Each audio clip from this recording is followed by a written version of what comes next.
And now I'm not going to share my screen and then talk. Okay. Okay, we can start now then, please. Ready for me to start?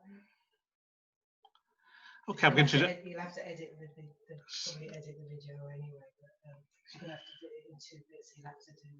Yeah, it's no problem. Yeah. Right, ready for me to start now? Yeah, please.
Okay, so the next slide we're going to look at then is the case for online education in Africa. So very little money is being spent in education for countries forecasted to have the fastest growing birth rates, namely Nigeria, Congo, Tanzania, Ethiopia, Angola, and Pakistan.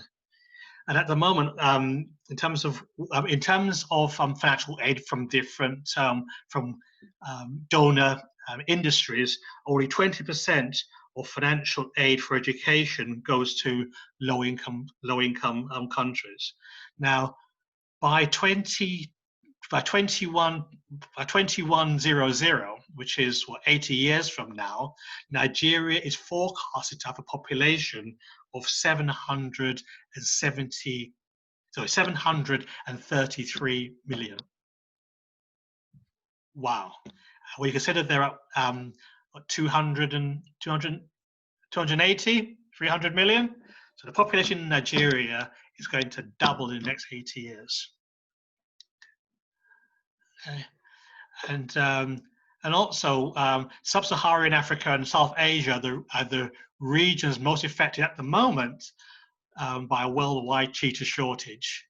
So you've got a big population, a young population, and the problem affecting Nigeria is the same affecting people worldwide, not enough teachers. Not enough teachers. So that's a great industry to if you want an inspiring career. I'm not quite sure how well paid it is in Nigeria, but certainly a career where you're hopefully looking to get a job for life is teaching. Okay, so the case for online education, the case for online education. At the minute, we haven't got enough classrooms. There's a lack of classrooms, a lack of textbooks. Now, children in some countries are often squeezed into overcrowded classrooms. Not sure about Nigeria, but certainly in Malawi, having a classroom of 130 students isn't unheard of. And again, a lack of textbooks, even in universities. Even in universities, undergraduates are struggling to get access to the course books they need to have. Joy, when you were doing your degree, was that a problem for you? Did you see that problem? Did you experience that problem? And again, in terms of lack of classrooms, a lot of school children, they lack textbooks, they lack coursework books, they lack school supplies, and many other tools they need to become successful.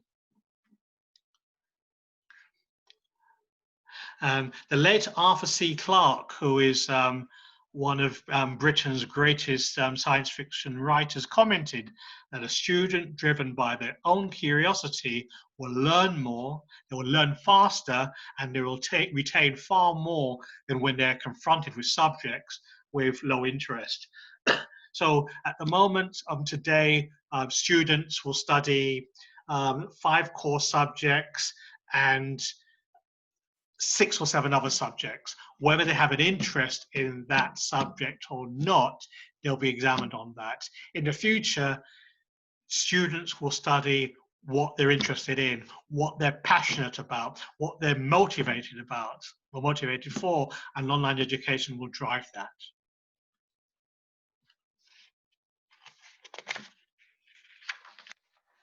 Okay, so can technology help education in Africa?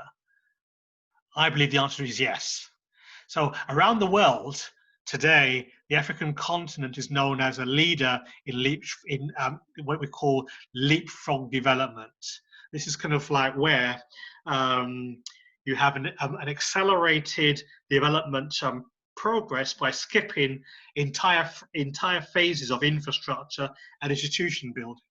So again, we look at the UK in terms of kind of like the railway, say the telephone industry. So in order to get to where they are now, they had to spend a lot of money on infrastructure, a lot of money in research and development, a lot of money in kind of like wire technology, and then Africa can just go straight into mobile phones.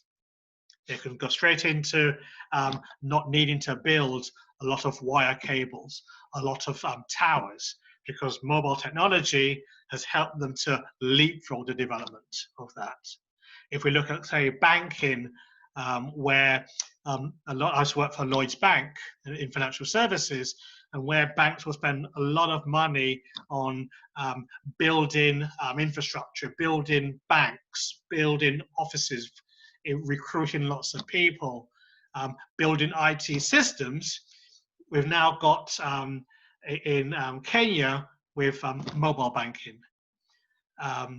In Kenya with paying using your phone,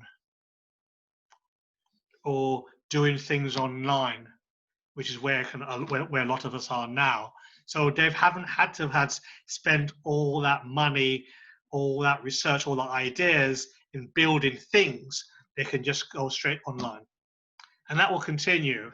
And certainly kind of like with education, there's no problem with the African continent leapfrogging development and going into online education, digital education, e-learning. Yes, do we need to build massive schools when perhaps building e-learning centers is appropriate, or working from home? But again, you've got your issue with power outages, with power shortages. So that's something that needs to be addressed as well. Yes. Okay. In 2015, a study reported that it will take, on average, a student in the African continent almost 100 years to catch up with students in high-income countries like the US and like the UK, in terms of how many years of school they will attend and how much they will learn, he or she will learn. And given the number of young people in Africa already set to increase in the coming years, the education system will need to find new ways of how to fully support their talents. So you've got a lot of students coming online.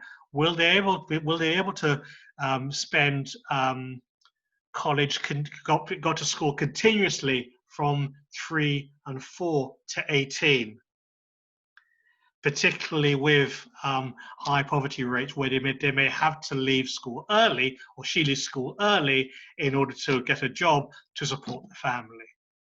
But in the long run, you don't need that. You don't want that.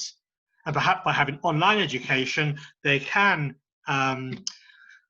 get education as well as work if they need to. They can use online education to study in the morning, study in the afternoon, study at night, study in the evening. You're not kind of forced or ring-fenced into, I've got to go to school at 8 and I've got to finish at 3. You could study before then, you could study after then. Online education or technology facilitates that. Kenya, at the moment, Kenya, South Africa, and Uganda are hotspots for education innovations, hosting approximately 60% of innovations in that area. Now, in terms of innovations, what we're talking about here is using technology to reach out-of-school children, enhance classroom engagement, disseminate, give out classroom materials, and also track student progress, amongst other things. Okay, that's been done for great success in Kenya. And finally, most technology-based education innovations in that area utilize existing tools in new ways. So as a case study, there's a private sector program operating today in Ghana, in Kenya, in Tanzania, and Zimbabwe, and there's a company called NASA, and it provides students with mobile access to quizzes connected to the national curriculum. After completing the assessments via text, students receive feedback and mini lessons targeting areas where they need support. Teachers use their phone to track student progress, to identify student strengths and weaknesses. Now, the results of these interventions are promising, where internal evaluations results that shows that students that use NASA increase their scores, increase their development scores by 5% compared to other areas. So you can use kind of like technology. Education is not one size fits all.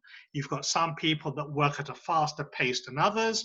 You've got some people that that need pictures and diagrams in order to learn, and others kind of like utilize text. So you can actually, with technology, you can actually take the same education material and change it to cater for the different types of individuals to get the same outcomes, which is a development of education. Okay, next slide, the future of education. So we've got kind of 5 areas here. So by all accounts, and again, the source here is from Thomas Frey in 2016 and 2020. By all accounts, we are short 20 million teachers globally, and a full 23% of kids growing up today don't attend any school at all. There simply aren't enough teachers at the right time and place to satisfy our growing thirst for knowledge. And also, if we, in the upcoming decades, if we kind of continue to insert a teacher between in schools, so the teacher is between the student and what we need to learn, teachers become a bottleneck, and education of children will suffer. Okay, and we can't, and again, by having teachers between us and the knowledge, we can't learn fast enough to meet the demands of the future. With online education, you learn at your own pace, and you learn what you want, when you want, for how long you want to study for. Okay. So, and again, teaching requires experts. Now, with online education, you have teacherless education, where it uses the experts, the teachers, to create the material, but it doesn't require the expert to be present all the time it's presented. That's a great definition of online education. It's a great definition. Again, in the future, Thomas has said that we may have what we call podcast knowledge, where we have podcast knowledge where we have kind of we have packets of information that or modules of information that a student can access. They can build their own curriculum basically. So the national curriculum says that you need to acquire these particular skills. say 5 development criteria, 5 things, 5 areas, and you've got a range of modules that you can choose from to satisfy that national curriculum idea. And what I may choose in terms of what I'm interested in, what I'm passionate about, what I'm curious about, may be different to what someone else chooses. But the outcome will be the same, i.e. the national curriculum will be developed, and it will be implemented, and it will be satisfied. Okay, so yeah.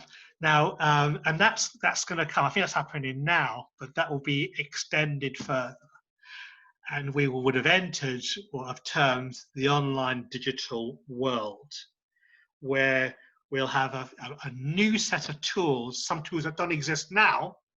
We'll have a new set of tools where you'll have a new set of tools consisting of artificial intelligence, consisting of videos, consisting of podcasts, consisting of mentor networks.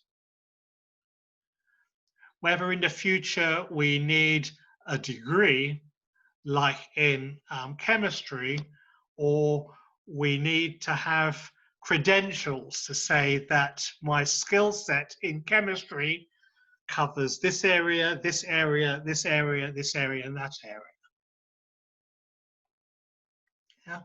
You may have in the future accreditations on blockchain development, on blockchain apps.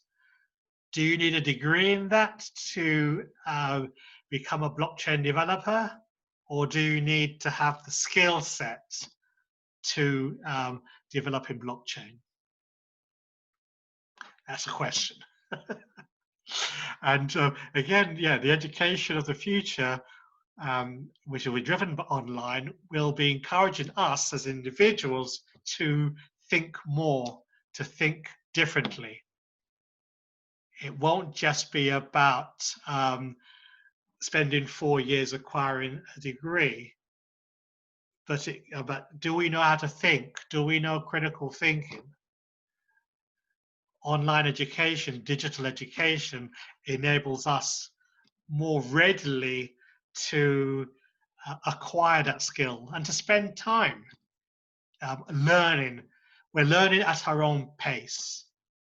We're learning what we want to do, when we want to do it. We know why we want to do it, and we know what the expected results would be, and we know how we want to do it. So again, in the future, it will be what's important will be the what, the why, the how, and what are the results. Okay, any questions do you have? And also, if anyone wants to share in the chat box questions that or questions you may have, or also what are your thoughts about what you've heard today? Please put that in the chat box and let me know. If you want some more information about online education, education of the future, digital education, distance learning education, I've written a selection of blogs, which is on my website, sheldonstclair.com or www.sheldonstclair.com. Please visit and look on the blog. So thank you very much, and thank you, Dennis, for hosting this session today, and thanks for inviting me. I really, really, really appreciated that, and the opportunity to share some information with you. Hopefully you would have derived value from it. Please comment in the chat box and let me know. If there are any further or future topics that you wish us to present, then please let us know. Please share that information. So that's me for now, Dr. Sheldon St. Clair, and have a great afternoon, have a great evening, wherever you may be. Thank you very much. Bye for now.